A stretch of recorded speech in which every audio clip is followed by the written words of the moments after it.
Hello，大家好啊！咁我係 Loving Peach 店主啦，係咁啊，今日同大家講解一下咧做計劃。咁其實我由2012年就開始幫大家噶啦。咁以往揾我哋幫手嘅，其實都已經係過萬位嘅女士係得到身形或者身材嘅改善嘅。係啦，咁淨係講緊無私分享，無私分享係冇任何獎勵啊。係啦，佢哋願意分享佢哋自己嘅 before after 進步嘅圖，係都已經過千位。係啦，咁其實點解呢女仔佢會咁好咧？佢願意去分享自己嘅案例咧，係因為佢都會想大家一齊去加油。係啦，同佢一樣係揾到正確嘅方法，得到改善。係佢都想分享俾各姊妹，等大家唔好走咁多冤枉路。咁嗱，譬如話好似店主我自己啦 ，Loving Peach 嘅創立啦，至今啦，其實已經攞咗好多獎嘅，基本每一年都有獎頒俾我哋嘅。咁我喺度講呢啲就唔係話去 show off，話俾你知啊，我好巴閉，唔係，而係我哋嘅方式或者係我哋店喺社會上邊係受公認嘅。係啦，所有。即係我成日都講啦，你去買一件內衣佢着，你梗係祈求呢件內衣幫到你噶啦，係咪先？你希望矯形真係可以幫你做到矯正嘅，你先去着佢，而唔係普通我買一件衣物翻去着，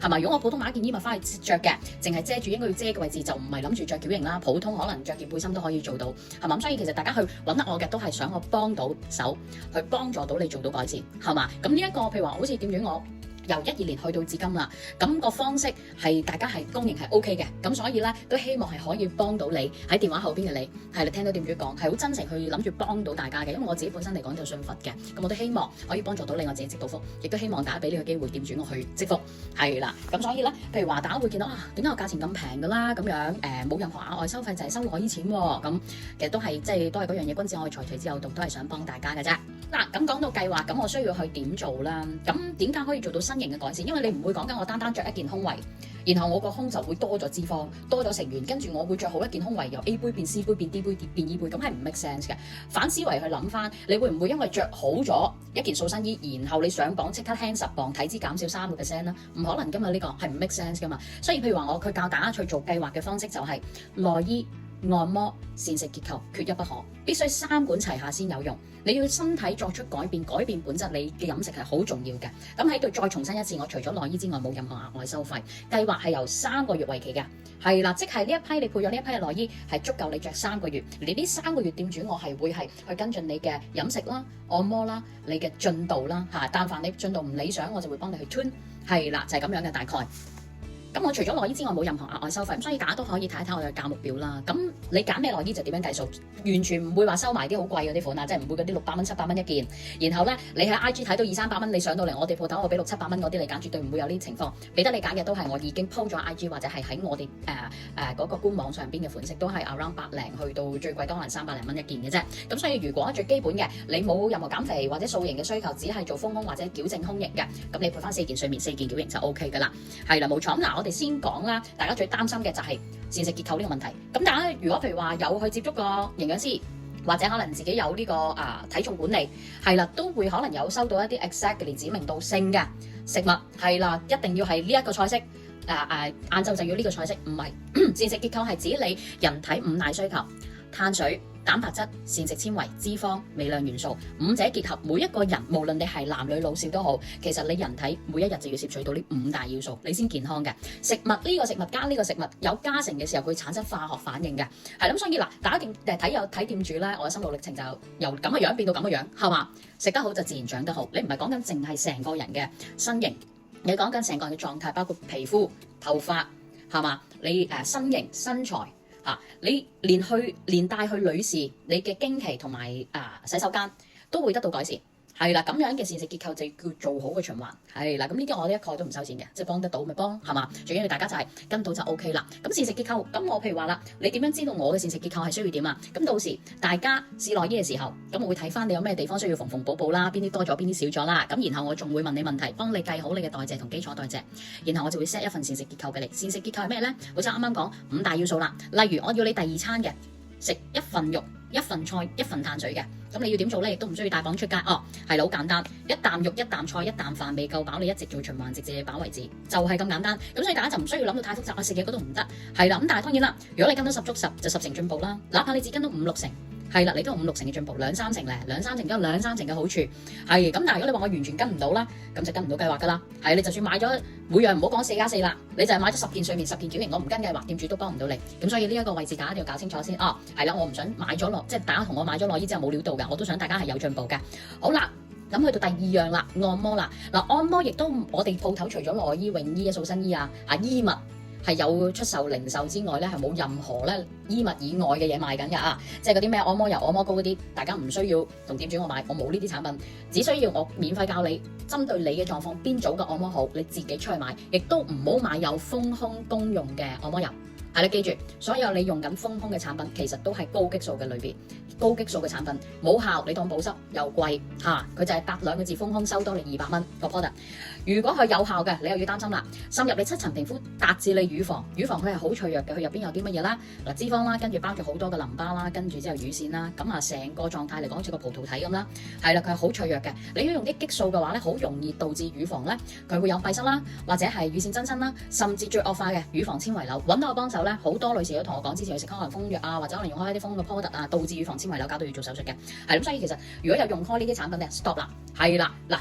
我所有嘅客人，所有大家見到嘅 before after 都唔需要用呢啲激素產品，全天然，係啦，天然好緊要，你健康就自然長得好噶啦，好緊要啊！你個人唔健康，你點樣做都冇用，係啦。好啦，咁譬如話我教咗你做按摩之後啦，咁然後可能你用乜嘢 product 咧，自己出去買就得啦。係啦，我會睇你嘅狀況去俾建議你嘅。係啦，咁啊另外嚟講咧，如果大家有出去 join 開嗰啲所謂嘅療程咧，店主我就唔會話一定要打 stop， 你咪當錦上添花咯。但係你唔可以話將個波拋俾人，你自己雙手24小時為自己服務，自己每一日按個效果一定好過你偶爾出去俾人按。個道理就等同於我每晚自己做5至10分鐘嘅運動，永遠好過你1個月只係去 gym 2日。然後每日2個鐘，係啦，咁你發覺持之以恆咧，係出嚟嘅反應會好好多嘅。特別係啱啱開始計劃嘅時候，不通則痛。如果你經期嘅時候會有乳房好腫痛啦，好脹痛啦，咁呢啲都係唔通順嘅，淋巴唔通順，乳腺唔通順，總係有啲嘢棘住佢就不通則痛噶啦。咁呢啲情況就最好啱啱開始計劃每日按，係啦。咁按摩到耐唔耐㗎？你唔熟要對住部電話嗰條短片嘅，咪10至15分鐘咯。之後熟咗嘅5至8分鐘搞掂。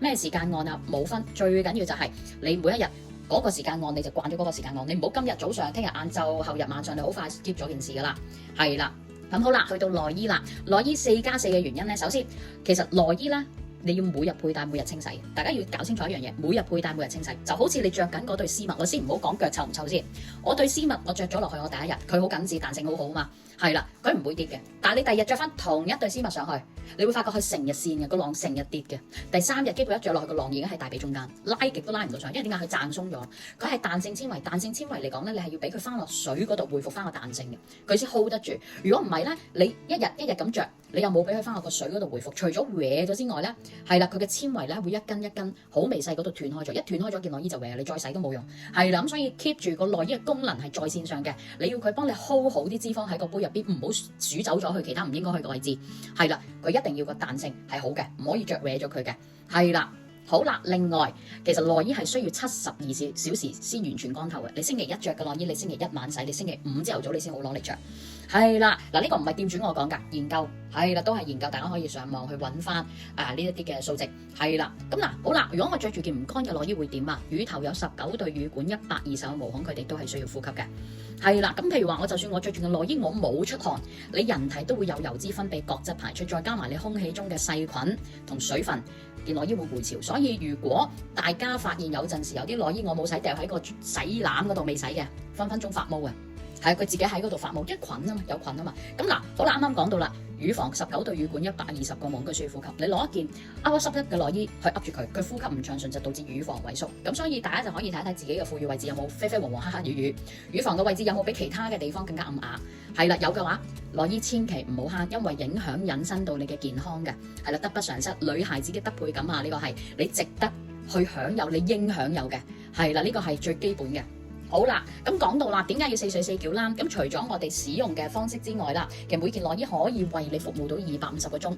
嗱，店主啲內衣 OK 先可以250個鐘啊。係，咁如果你講出邊，譬如話有啲 U 記啊、CK 記啊嗰啲啲棉質嗰啲啊，基本上你今日買扣最鬆，聽日可以扣最緊嘅，嘅彈性好啊嘛，係嘛？咁呢一啲嚟講，可唔可以着到250個鐘咧？就肯定唔得嘅。係啦，呢個店主我自己講啊，我話唔得，係咁呢一個。咁但係我哋嘅內衣嚟講咧，就250個鐘就冇乜問題嘅。其實4睡4覺着你3個月，3個月之後其實每一件內衣就270個鐘㗎啦，用咗。係啦，咁但係其實俾大家好計數啦，超咗20個鐘唔緊要啦嚇。咁完咗3個月之後，會唔會焗你要繼續咧？唔會，我哋從來都冇捆綁式銷售。亦都唔會逼客人買。我要大家同我買，同我揾我去幫手係開心嘅，係心甘情願嘅。而即係我啱啱都嗰句啦，君子愛財，取之有道，係嘛？佢俾錢你使，佢冤口冤面，你唔開心嘅使得嚇。所以我從來都唔會去捆綁式大家一定要消費。就算你上香港門市度試完內衣，你唔啱心水嘅，覺得矯形內衣包咁多，我唔中意，有啲老土啊，我唔幫襯走啊，唔會有任何面色俾你睇，因為我哋有內衣好，大家會心思。你試完之後，你心思思，你始終有一日你都會決定上嚟揾我哋幫手嘅。你見到咁多女孩子嘅成功，係嘛？你都唔想自己真係執輸啊！係啦，冇錯啦。咁好啦，譬如話啱啱講到啦，4件睡眠，4件矯形，我冇着慣睡眠喎，但係我有胸型問題啦，但我唔着慣。你明明知道唔着慣睡眠內衣會衍生胸型問題，你唔去改呢個壞習慣，你又點樣可以改善到你本身嘅問題呢？係嘛？嗱，你試想像一下，企喺度唔着內衣，你個胸係下垂啫，你個胸唔會企喺度嘅時候向左走向右走甩開咗噶嘛？係嘛？咩時間係咁樣啊？人一生人有1/3嘅時間喺張床嗰度瞓覺嘅時間，無論你係平躺又好，趴喺度又好，側身瞓又好，係啦，你唔俾翻保護個乳房，你平躺個人個胸就向左走向右走，向左走向右走咧就衍生副乳、側贅肉、腋下嗰一 part 我哋叫做脅流。